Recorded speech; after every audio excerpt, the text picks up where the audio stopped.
على مدن مصبيح إن ذكري Somaliland iyo wixii Soomaali nacab oo Somaliland kamid ah oo Soomaaliland war Somaliland la sheego dhan Soomaali waa horta على مدن مصبيح إن ذكري ما صحيح عن إمادي أسكتان إجليحي مقالة ميل إجسيحي إجفرحي waxaan soo qabtay Sharmaake Cabdi Naasir Sharma Boy waxa la cimaamadu ka dhacday waxa weeyaan reer Puntland iyo reer Somaliland baana ka wakiila waxa weeyaan ninka dhalinyarada ayna uu khaldamaa shimbir waxa la maalin bay dab qaado maalintiina beelay burtay xal Instagram-ku uu ku cusub iyo live-ku galo live-ku waa ka ku waashay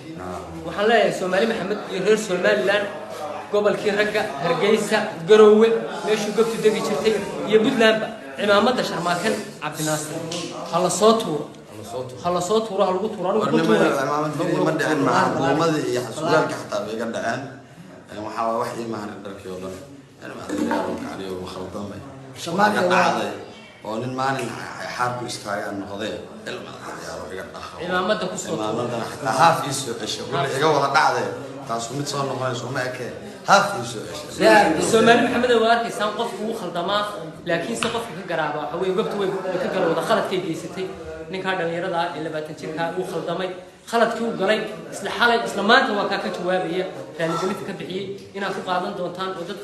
dad qalbi wanaagsan tiin oo raaligelintaas idin deeqayso ana marxaati ka ah reer Somaliland iyo reer Puntland waa gob كل حال waxaan dhigay in ilkaan lagu daadiyo qalbi koodh hadii uu yahay alxamdulillah santiina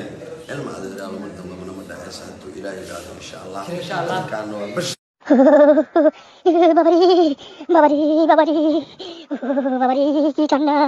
ki tanna pullu babari